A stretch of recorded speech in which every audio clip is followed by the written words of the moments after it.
Hello, so this is the KCTCG coming at you with a Brandon Gate Orfist deck profile. First we're going to start with Red Line. 3 standard, 4V starter, Roudus for your order searcher, Cubicia for your 5k push, and obviously your boss monster.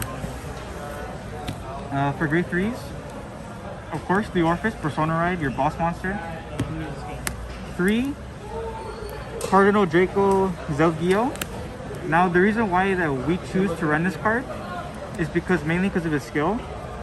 When your opponent would call a card from hand to Garden Circle, they must call 2 or more cards at the same time after paying the cost of Soul Blast 1 and killing the token. The reason why we'll run this card is because it just eats up so much hand after using its skill, pretty much like Baby Shark and Magnolia. As for the grade 2s, first with orders, we're running 4 Howling Moonlit, 3 standard Soul Blast 1 and draw a card. Well, why would you not run it? Your second order, Eclipse, Counter Blast 1, create a token. Now, as you may notice, there is no grade 3 order that Soul Blast 1 to kill something. The reason why we wouldn't want to run that order is because that kill order only comes up in very certain matchups that we wouldn't want to run cards that go towards certain matchups. Overdrawing. Reason why this is the only grade 2 beater played in a deck is because we want to run cards that are weaker, like the bird or the snake, because he's just another 15k beat stick that makes 30k columns to 40k columns. As for the grade 1s, PG, pretty standard. Thumbrino, staple, 15k after the battle it boosts. Kill the column, draw a card. It's too good not to run. Boving.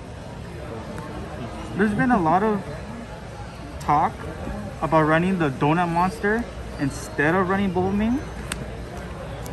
The reason why that I will prefer running Boving is because, sure, you can argue that it will only go against certain matchups, but not necessarily. It only goes up against what the player's playstyle. For example, for part reference, Donut, once per turn, discard a set order from the hand and to countercharge 1. Like one play that always comes up to mind whenever I play the deck,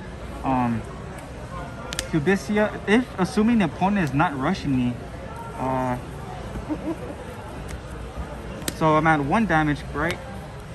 Then I'll go to right deck Cubicia, activating Eclipse, counterblasting 1, creating a token, using Cubicia's skill to give the token +5. Then, because of course on my following turn, assuming my opponent doesn't rush me still, I'm only going to be at 2 damage. But 1 face down, so then when it comes to my turn and I write Orfist from right deck, my Orfist will be dead. So that's why Boving is always going to be a clutch card. Also it gives me soul. With this, I honestly would not rather discard the order. Then as for triggers, of course the 1 Brandon Gate over trigger, 7 crits. When it comes to the crits, you could flex around with them. It's honestly just player preference. I prefer the crit over the front because crits surprise, steals games. The 4 fronts, 4 heals, and that's pretty much it. Alright, and there you have it, guys. The Orfist deck lists.